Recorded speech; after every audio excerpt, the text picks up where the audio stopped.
Assalamualaikum warahmatullahi wabarakatuh. Alhamdulillah wassalatu wassalamu ala Rasulillah wa ala alihi wa sahbihi wa man tabi'ahu wa mawalah. Subhanaka la ilma lana illa ma 'allamtana innaka antal alimul hakim. Rabbi shrah li sadri wa yassir li amri wa hlul 'uqdatam min lisani yafqahu qawli. Bang Alvin Firdaus beserta seluruh tim yang ada di Pontianak, tim yang ada di Riau, Bapak Ibu, Abang, Kakak, Adik, sahabat hijrah bersama Ustadz Abdul Somad. Semoga kita selalu sehat zahir dan batin, istiqamah iman dan Islam, diberikan ketenangan hati dan fikiran, selalu mendapatkan hidayah dalam kebaikan, bahagia dunia akhirat. Pertemuan kita malam ini, surga neraka seorang ayah. Kapan ayah dapat surga? Kapan ayah dapat neraka? Mana dulu yang kita bahas, surga atau neraka? Maka kalau kita lihat dalam Al-Quran, Basyiran wa nadhira. Basyir, kabar gembira dulu. Nadhir, peringatan. Jadi yassiru, kemudahan dulu. La tunaffiru, jangan persulit. Basyiru, berikan kabar gembira. La tunaffiru, jangan buat orang susah. Yassiru, berikan kemudahan. La tu'assiru, jangan buat sulit, jangan buat susah, jangan buat payah. Nah, jadi Islam selalu mengedepankan basyir, kebaikan-kebaikan, kabar gembira yang membangkitkan semangat. Alladzina amanu wa 'amilus solihati, orang yang beriman beramal soleh, ulaika ashabul jannah, mereka penghuni surga. Walladzina kafaru wa kadzdzabu biayatina, orang yang kafir mendustakan ayat kami, ulaika ashabun nar. Selalu didulukan wa nafsi wa ma sawwaha, demi jiwa dan penciptaannya, fa alhamaha fujuraha wa taqwaha, qad aflaha man zakkaha, beruntunglah orang yang mensucikannya, wa qad khaba man dassaha, merugilah orang yang mengotorinya. Jadi memang selalu dikedepankan itu yang baik-baiknya dulu. Nah, pada malam hari ini kita akan bahas kapan dia menjadi surga, kapan dia menjadi neraka. Poin yang pertama adalah surat An-Nisa ayat 5. Surat An-Nisa ayat 5. A'udzubillahi minasyaitonirrajim. Warzuquhum fiha.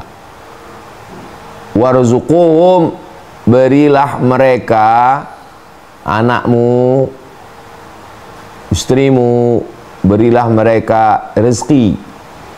Rezeki secara umum semua kebaikan yang membawa kepada Allah. Tapi rezeki dalam konteks ini adalah kasih mereka makan. Jadi yang pertama adalah kalau diberikan anak ini makanan yang halal, kulu, makanlah, min thayyibat, yang baik-baik, maka surgalah bagi ayah.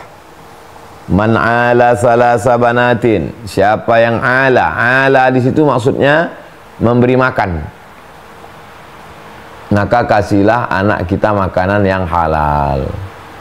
Kalau kita kasih dia makanan yang halal, sepiring nasi yang halal, berubah menjadi setetes darah yang halal, masuk ke dalam jantungnya, menyembur ke kepalanya, dari kepala turun ke matanya, matanya ingin melihat yang halal, mengalir dari otaknya ke telinganya, telinganya mendengar yang halal, otaknya itu berisi darah yang halal, maka pikirannya halal, mudah dia ngapal Quran.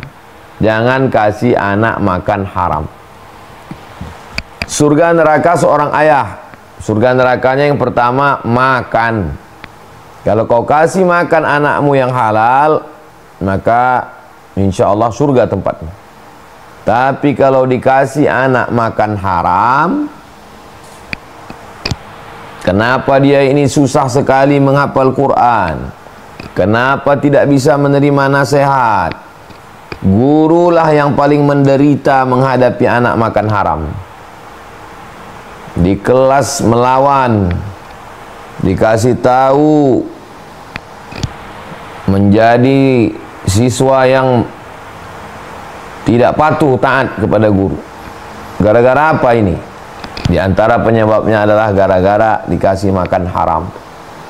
Ayyuma lahmin, setiap daging di badan, nabata min haramin, tumbuh dari yang haram, Fannaru aulabih, tempatnya adalah api neraka. Poin yang pertama, kapan ayah dapat surga? Saat mengasihi anak makan halal. Kapan ayah bisa masuk neraka? Saat mengasihi anak makan haram. Jangan kasih anak makan sogo, ar-rashi wal murtashi. La'ana Rasulullah SAW ar-rashi wal murtashi. Rasulullah SAW melaknat orang yang menyogok dan orang yang menerima sogok. Man ghasyana falaysa minna. Siapa yang menipu maka dia bukan golongan kami. Nah, maka ini kita amat sangat penting berhati-hati betul tentang masalah makanan. Sekarang orang begitu mudahnya menghalalkan yang haram. Sogok, pegawai, karyawan, orang mau urusan KTP, urusan surat kesehatan, urusan proyek, urusan tender, haram. Dikasih anak makan haram. Nasinya bukan bendanya, bendanya halal. Air putihnya air putih yang halal. Ada label dari MUI halal, tapi bukan bendanya, tapi maknanya, karena dibeli dari uang yang haram. Jangan kasih anak makan haram, karena itu berefek kepada tingkah lakunya. Makanya kita tidak boleh memakan binatang yang bertaring, tidak boleh makan binatang yang makan burung pakai kuku, tidak boleh memakan binatang buas. Kenapa? Berpengaruh kepada perilaku. Maka orang tua, ayah, kalau mau mendapat surga, maka kasihlah anak makan yang halal. Berangkat dari rumah mencari rezeki yang halal. Bismillah, tawakkaltu 'ala Allah, la haula wala quwata illa billah. Dalam hadis sahih Muslim, nafaqatur rajuli ala ahlihi, nafkah yang diberikan seorang ayah kepada anaknya, shadaqatun, maka itu pahalanya sedekah. Bukankah nafkah itu wajib? Ya, wajib. Tapi begitu dia berikan, maka terhitung wajibnya gugur dan dia dapat pahala sedekah. Begitulah indahnya, begitulah Allah memberikan. Dan kalau sedekah tidak boleh dari yang haram. Innallaha thayyibun, Allah maha suci, la yaqbalu illa thayyiban. Allah tidak menerima kecuali yang suci-suci saja. Mana duit yang paling afdal? Sahih Muslim juga, afdalud dananir, uang emas, uang zaman Nabi cuma ada duit dua. Pertama duit dinar, uang emas. Yang kedua dirham, uang perak. Afdalud dananir, uang dinar, uang emas yang paling afdal, paling utama, dinarun yunfiquhur rajulu ala iyalih, uang dinar yang dipakai seorang laki-laki untuk keluarganya.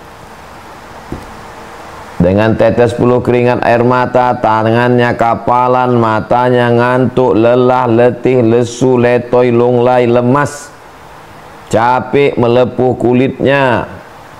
Lalu dia dapat duit, dia berikan.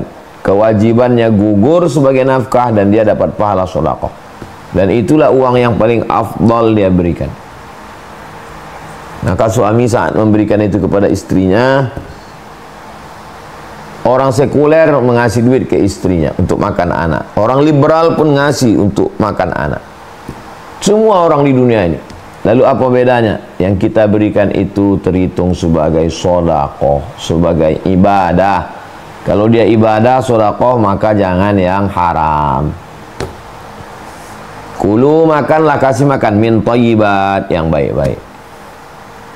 Wa anfiqu, berinfaklah, nafkah, min thayyibat, yang baik-baik.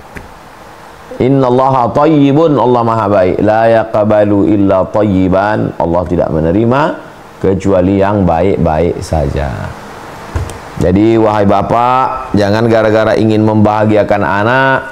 Dulu waktu kecil saya menderita susah Pak Ustadz, sekarang saya mau menyenangkan, membahagiakan anak dengan uang sogo, dengan uang pelicin, dengan uang tunjang, uang sipak, uang sundul, uang tanduk, uang haram. Jangan. Kita sudah merusak pucuk-pucuk yang hijau, kita rusak dengan lalat, dengan ulat. Kitalah yang merusak anak-anak ini. Kalau ada orang mengatakan kenakalan remaja, kenakalan ayah, kenakalan orang tua, karena tidak sabar melihat teman-temannya sepatu baru, ke sekolah pakai motor, handphone. Jadi sekarang memang kita terjebak pada masyarakat yang konsumtif. Duit susah, akhirnya terjebak kepada riba, terjebak kepada judi, terjebak kepada riswah, terjebak kepada sogok, terjebak kepada perbuatan haram. Nah, jadi yang pertama adalah surga neraka seorang ayah saat dia memberikan makanan yang halal, surgalah baginya.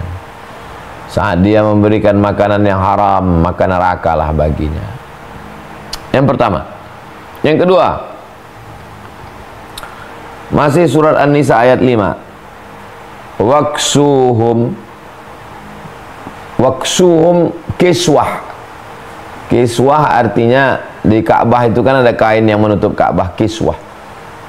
Kain, maksudnya pakaian. Berilah pakaian kepada anak. Waksuhum, berilah pakaian pada anak. Kalau ayah memberikan pakaian pada anak laki-lakinya, baina surrati wa rukbah, antara pusar dan lutut, surga baginya, karena dia sudah menjaga kehormatan anak. Kalau seorang ayah memberikan pakaian kepada anak perempuannya, menutup dari ujung rambut sampai ujung kaki, ya ayuhan nabi, wahai nabi, qul li azwajika, katakan kepada anakmu, wa banatika, kulli azwajika, katakan kepada istrimu, wa banatika, kepada anakmu, wa nisa'il mu'minin, katakan kepada perempuan yang beriman, yudnina alaihinna min jalabibihinna, hendaklah mereka menurunkan pakaiannya. Kain yang panjang namanya jilbab, bukan jilbab yang penutup rambut itu. Jilbab ini kain panjang yang menutup dari ujung rambut sampai ke ujung kaki. Jalabib jamaknya. Dulu mereka pakai kain dari ujung rambut ke ujung kaki, tapi leher masih terbuka, lengan masih terbuka, betis masih terbuka. Turun ayat yudnina alaihinna min jalabibihinna, turunkan. Yang leher ini turunkan tertutup, yang lengan ini turunkan sampai kemari, yang betis turunkan sampai ke ujung kaki. Innal mar'ata, sesungguhnya perempuan, la idza balagatil mahid, kalau sudah sampai usia haid, menstruasi, mohon maaf, la yasluh la an yura minha, tidak boleh kelihatan dari tubuhnya, illa hadza, kecuali ini wajah, wa hadza, dan ini telapak tangan, zahiruha, bagian sini, wa batinuha, di sini, artinya ditutup sampai kemari. Kalau ada perempuan yang menutupnya sampai kemari, afdal, baik, tapi tidak wajib, karena boleh menampakkan zahiruha wa batinuha. Jadi menutup pakaian ayah, kalau kau tutup anak perempuanmu, kau tutup anak laki-lakimu, surga bagimu. Tapi kalau kau bukakan, la yadkhulul jannah, tidak masuk surga, dayus, neraka bagimu. Karena tempat di akhirat cuma dua, surga atau neraka. Tidak masuk surga dayus. Siapa itu? Alladzi la yagharu ala maharimihi, tidak ada rasa cemburu kepada mahramnya. Dari mulai ujung rambut terbuka, pakai baju lengan pendek, leher nampak sempit. Begitu juga dengan bagian bawah, celana jeans, legging, celana sempit, karet. Maka yang dianjurkan itu adalah fat-fat, longgar, tidak menampakkan bentuk lekuk, tidak transparan.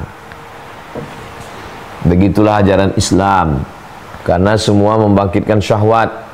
Ada yang membangkitkan syahwat itu dari rambut yang terurai, Ada syahwat itu yang bangkit disebabkan oleh wajah. Ada syahwat itu yang bangkit disebabkan oleh bentuk lekuk tubuh. Ada syahwat yang bangkit disebabkan oleh betis. Ada orang yang bernafsu melihat betis. Ada yang bernafsu melihat lekuk tubuh.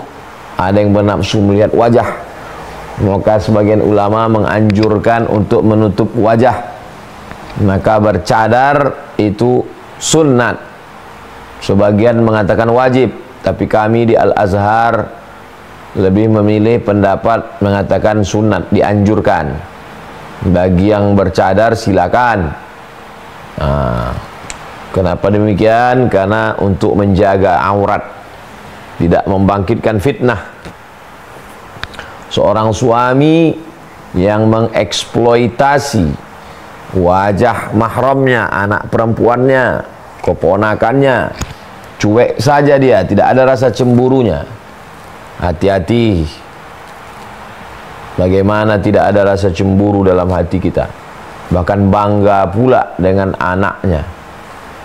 Anaknya ditonton orang, buat video joget-joget di TikTok. Tak terbayangkan, na'udzubillah. Ini semua berawal dari Allah bisa karena biasa. Jadi anak-anak kecil ini supaya dibiasakan memakai pakaian yang menutup aurat. Kalau ada orang merasa heran kenapa di Indonesia ini anak-anak kecil sudah pakai jilbab. Anak TK pakai jilbab. Keponakan saya TK kemarin dibawa mandi ke waterboom. Wah, buka jilbab ya, karena mau mandi. Tak ada orang. Sengaja datang jam 5 sore, jam 6 tutup, 1 jam. Orang dah pada pulang. Izin dia dulu, TK lagi. Allahu Akbar, senangnya hati saya. Saya tak punya anak perempuan. Keponakan perempuan masih TK, belum masuk SD. Izin mau buka jilbab. Itu pun sudah setengah jam mandi, udah basah semua. Mungkin risih dia. Rambutnya sudah kusut-kusut di dalam. Jadi izin dia buka. Tak ada orang lihat, bukalah. Padahal anak kecil. Jadi di antara kebahagiaan orang tua adalah ketika melihat anak kita takut membuka auratnya. Dalam hal ini almarhumah emak saya sangat keras kepada cucu. Kata orang, nenek sayang sama cucu sampai tidak peduli kepada aurat cucu. Tapi almarhumah nih cucunya masih kecil. Kalau udah saya pulang dengar suara klakson ten-ten, itu keponakan perempuan pontang-panting ke kamar mencari kain, mencari jilbab, mencari sarung, karena laki-laki. Padahal saya mahramnya, karena ayahnya dengan saya adik-beradik, berarti saya ini bisa jadi walinya. Tapi begitulah kami diajarkan di keluarga. Begitu juga dengan keluarga Ustazah Fatimah.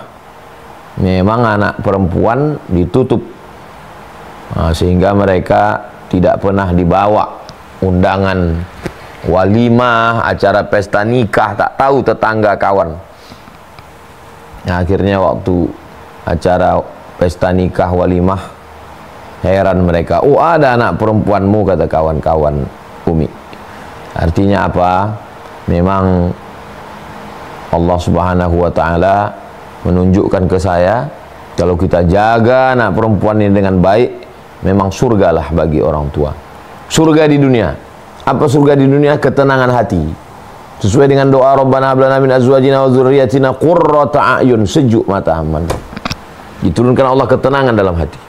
Tapi kalau sudah dibiarkan terbuka, orang kalau di pasar mencari jeruk yang kulitnya masih tertutup, durian yang tertutup, semangka yang masih tertutup, kalau udah terbuka, lisut layu, tak mau lagi orang beli. Kenapa perempuan dicari yang terbuka? Yang masih tertutup, kulitnya tertutup, dibalut plastik, di dalam etalase, di dalam supermarket, itu makin tertutup, makin mahal. Kalaulah terbuka itu, ada seorang cendekiawan muslimah dari Yaman, presentasi di PBB. tertutup semua pakai jilbab. Lalu dia diejek oleh orang-orang Eropa, Amerika. Mereka katakan ini primitif, ini tertutup-tutup, ini primitif. Yang namanya peradaban itu kalau terbuka. Dia dengan tersenyum menjawab, kalaulah yang dimaksud dengan peradaban modern itu terbuka, semakin berperadaban, semakin terbuka, semakin modern, maka monyetlah yang paling modern. Terdiam orang itu semua. Karena monyetlah yang paling terbuka, kata dia. Jadi Islam itu menutup, bukan mendiskreditkan perempuan. Justru dengan ditutup itulah diangkat harkat, martabat, kehormatannya. Saya lebih nyaman kalau kebetulan ada acara, lebih nyaman saya ustazah pakai masker daripada di mukanya ditengok orang. Hati kecil kita berkata itu. Begitu juga dengan santri. Kalau ada tamu saya suruh, ya, walaupun tak bercadar pakai masker. Itu apa orang menengok-nengok, memperhatikan, kecuali mahramnya. Ini penting. Jadi surga bagi laki-laki adalah ketika dia menutup anak perempuannya, anak laki-lakinya, dengan perbedaan auratnya. Kapan jadi neraka? Ketika dia membiarkan mereka terbuka. Maka dia akan diminta tanggung jawab di hadapan Allah. La tus'alunna yauma idzin 'anil na'im. Kamu akan disoal, akan ditanya. Kullukum ra'in. Kamu adalah pemimpin. Wa kullukum mas'ulun. Kamu akan ditanya, akan diminta tanggung jawab di hadapan Allah Subhanahu wa taala. Yang ketiga, surat At-Talaq ayat 6. Askinuhunna min haitsu sakantum. Askinuhunna, tempatkanlah mereka, maksudnya tempat tinggal. Min haitsu sakantum, seperti tempat tinggal kamu, sesuai dengan kemampuan kamu. Di mana kamu tinggal, disitulah tinggal anak-anak. Jadi tempat tinggal ini, la yukallifullahu nafsan illa wus'aha. Allah tidak membebani orang lebih dari kepada kemampuannya. Kebetulan kami cuma sanggup rumah kayu di kampung, Pak Ustadz. Ya, saling memahami lah antara kita. Itulah maka ada gunanya ta'aruf. Kami belum mampu lagi rumah batu jendela kaca dengan batu manikam dan permata. Apa boleh buat? La yukallifullahu nafsan illa wus'aha. Yang penting jangan ada bohong, jangan ada tipu, jangan menipu anak orang sebelum nikah, dikatakan orang kaya, nanti rumahnya beton, foto yang dikirim foto ruang tamu, rupanya di hotel, rupanya foto diedit, bohong. Ini kalau bisa ini kejujuran. Jadi hubungan kita ini dibangun berdasarkan kejujuran, trust. Orang barat yang katanya tak bertuhan, yang katanya sekuler, di duit dolar tuh atas nama Tuhan, we trust, kami jujur. Nah, jadi kejujuran ini yang paling penting, jangan sampai ada ghish. Man ghasyana falaysa minna. Siapa yang menipu bukan golongan kami. Biarlah orang menerima apa adanya, tanpa ada lipstick, tanpa ada pemanis, tanpa ada bertanam tebu di tepi bibir, manis di ujung lidah. Ini jangan sampai begitu. Ya, apa adanya. Inilah tempat tinggal saya, inilah rumah saya, di sinilah kami tinggal, kami bahagia di sini. Baiti jannati, rumahku adalah surgaku. Maka tempatkanlah anak-anak kita di situ dengan penuh rasa percaya diri. Jangan malu kau nak, kalau temanmu nanti datang dari kampus, dari sekolah, inilah rumah kita apa adanya. Jangan sampai setiap pertemuan ngelak-ngelak, malu. Inilah rumah kita. Nah, jadi orang tua menempatkan anak di tempat yang layak. Wa farriquhum fil madaji', pisahkan tempat tidur anak laki-laki dari anak perempuan. Muru auladakum bis shalah, suruh anakmu salat, wa hum abna'u sab'a sinin, 7 tahun. Wadribuhum fil 'ashrah, pukul ketika umur 10 tahun. Wa farriqum fil madaji', pisah tempat tidur. Anak pisah dari bapak ibu karena dia sudah mulai paham, mengerti, mulai mumayyiz. Sobi belum paham, mumayyiz, mulai bisa membedakan hak batil, bengkok, putih, hitam, tapi belum baligh. Baru proses ketiga baligh. Jadi sebelum baligh itu pun dia sudah pisah anak laki-laki dengan anak perempuan. Itu untuk menjaga hal-hal yang tidak diinginkan. Apakah anak laki-laki nanti cenderung menjadi perempuan, atau anak perempuan cenderung menjadi laki-laki, atau anak laki-laki dengan anak perempuan melakukan hal yang tak diinginkan. Nauzubillah, nauzubillah, nauzubillah. Maka ini poin yang ketiga adalah tempat tinggal. Kalau ayah menempatkan anaknya tempat tinggal yang baik sesuai dengan ajaran syariat Islam, jadikanlah di pojok rumah itu. Waktu Nabi datang bertamu di rumah itu, Nabi sholat. Selesai sholat, pertama Nabi jamu makan. Habis makan kata Nabi, aina turidu an usolli, di mana kamu mau aku sholat di rumahmu ini? Kata dia, di sinilah sholat ya Rasulullah. Nabi sholat di situ. Tempat Nabi sholat, kening Nabi menempel itu dijadikan musalla al-bait, musalla dalam rumah, tempat sholat. Jadi walaupun rumah kita tidak besar, bukan gedung yang mewah, tapi ada pojok tempat sajadah, biasakan sholat dengan istri, dengan anak. Bukan sholat fardu, sholat subuh, zuhur, asar, maghrib, isya di masjid. Sholat sunat duha, sholat sunat tahajud, sholat sunat witir, sholat sunat hajat, sholat sunat taubat, baca Quran, duduk di situ. Kalau rumah itu hanya sekedar tempat makan, apa beda rumah dengan restoran? Kalau rumah itu hanya sekedar tempat tidur, apa beda rumah dengan hotel? Kalau rumah itu hanya sekadar tempat nongkrong, apa beda rumah dengan kafe? Rumah adalah tempat bercengkrama, tempat bercerita. Maka tempatkanlah mereka di tempat yang baik dengan adab-adab Islam. Pertama makan, kedua pakaian, ketiga tempat tinggal, yang keempat at-tarbiyah, pendidikan. Kapan surga neraka seorang ayah? Kalau dididiknya anaknya dengan baik, surga. Tidak dididiknya anaknya dengan baik, kasih mobil, kasih motor, kasih handphone, kasih duit, kasih kamar, kasih TV, kasih wifi, itu sama dengan neraka jahanam. Main judi online, main game online, main chat online, main seks online, main maksiat online. Tak ada nahi mungkar, tak pernah anak itu dilarang. Jangan kau ganggu orang, jangan kau berzina, jangan kau mabuk, jangan kau buat dosa. Ada tunjuk ajar dalam bahasa Melayu, tunjuk. Sholat, tutup aurat, jangan pacaran, jangan lesbi, jangan homo, jangan LGBT. Ada tunjuk ajar. Ada saatnya senyum, ada saatnya bermain, ada saatnya serius.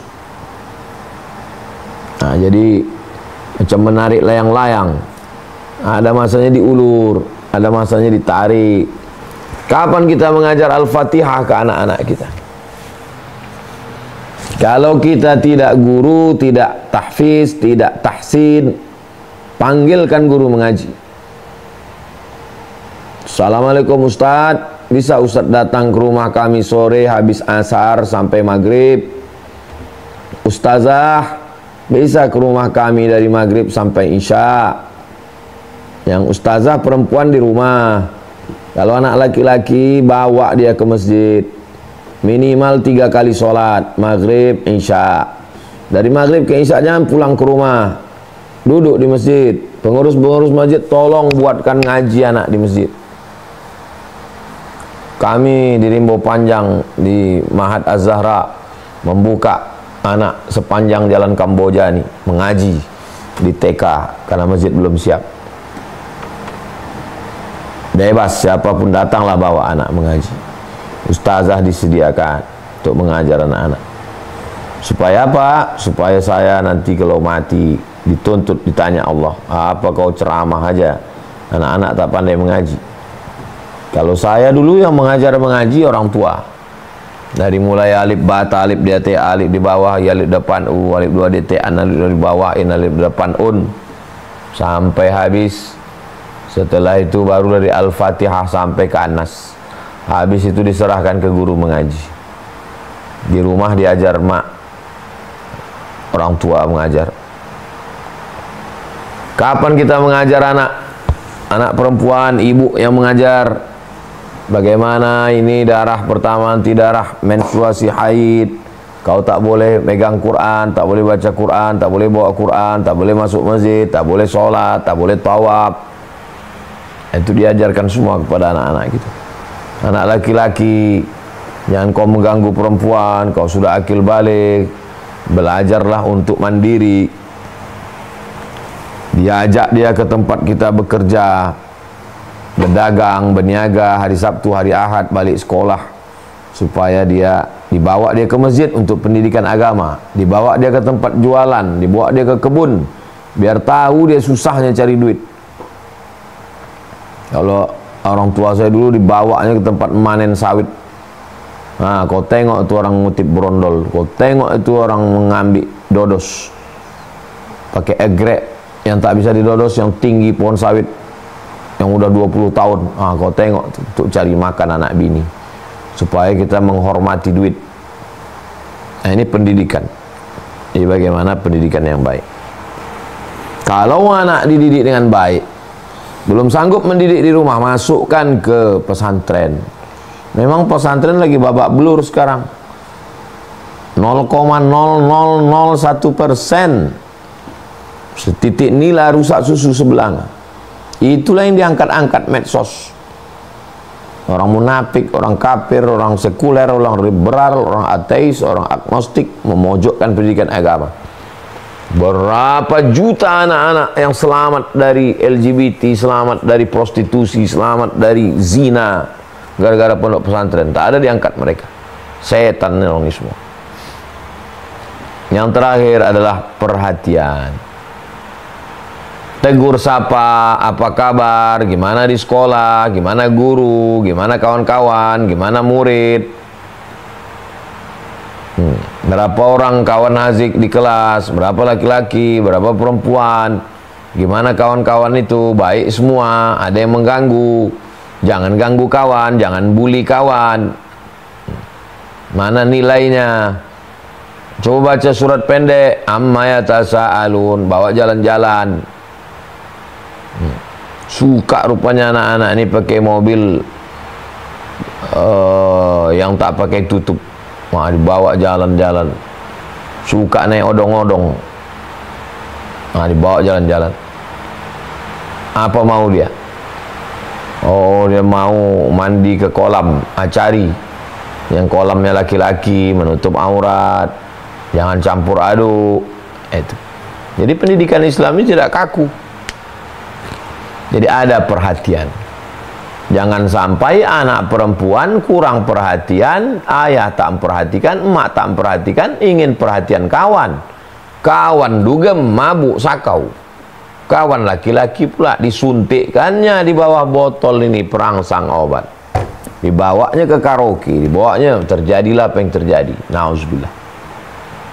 Bapak sibuk, pas ditanya kenapa bapak sibuk? Demi anak. Ibu sibuk, pas ditanya kenapa ibu sibuk? Demi anak. Bohong. Keberhasilan seorang perempuan adalah ketika anaknya selamat saat akad nikah. Keberhasilan bapak adalah ketika anaknya selamat akidahnya. Untuk apa sukses?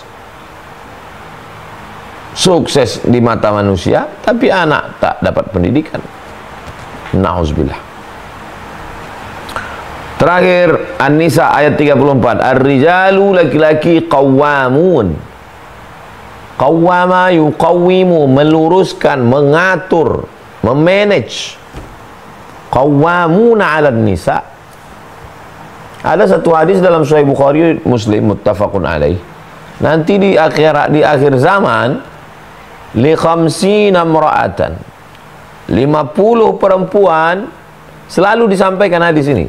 Nanti di akhir zaman 50 perempuan, 1 laki-laki. Pas dicek hadisnya, qayyimun wahidun, bukan rajulun wahidun. Kalau rajulun wahidun, 1 laki-laki. Ini hadis ini kalau tidak dipahami dengan baik, nanti orang akan mengatakan, ah bohong ini. Kemarin kami udah adakan survei Pak Ustadz, sensus, ternyata nggak ada tuh satu laki-laki 50 perempuan. Memang bunyi hadisnya tidak dikatakan rajulun wahidun, tapi qayyimun wahidun. Apa makna qayyimun? Laki-laki yang melaksanakan tugas sebagai laki-laki, mendidik, melindungi, mengayomi, mengajarkan, memberikan teladan, contoh yang baik. Qayyimun wahidun, banyak laki-laki. Artinya apa? Banyak laki-laki, tapi yang melaksanakan tugas sebagai qayyim, yang meluruskan, yang membina, yang membimbing, yang mengarahkan, yang memberikan contoh suri tauladan yang baik, itu saking payahnya, qayyimun wahidun, 1 orang li khamsina imra'atan, 50 perempuan. Jadi hadis itu tidak bisa dipahami secara tekstual. Hai ayah, kapan kau dapat surga? Ketika kau kasih makan yang baik. Kapan kau masuk neraka? Kau kasih makan haram. Hai ayah, kapan kau baik? Kau kasih pakaian menutup aurat laki-laki, perempuan. Ketika kau kasih dia pakaian tak menutup aurat, neraka bagi. Kapan kau baik? Kau berikan dia tempat tinggal yang layak, yang baik. Jangan kau jadikan tempat tinggal maksiat dan dosa. Kapan kau dapat surga wahai ayah? Ketika kau berikan pendidikan yang baik. Tapi kalau kau tak peduli dengan pendidikannya, hanya materi semata, maka neraka tempat. Yang terakhir, kapan? Ketika kau berikan perhatian, kasih sayang, peluk cium, pujian, support, semangat, maka ketika itu kau berikan surga bagi. Tapi kalau kau cuek, tak ada peduli, neraka. Nauzubillah. Barakallahu fikum. Wassalamualaikum warahmatullahi wabarakatuh.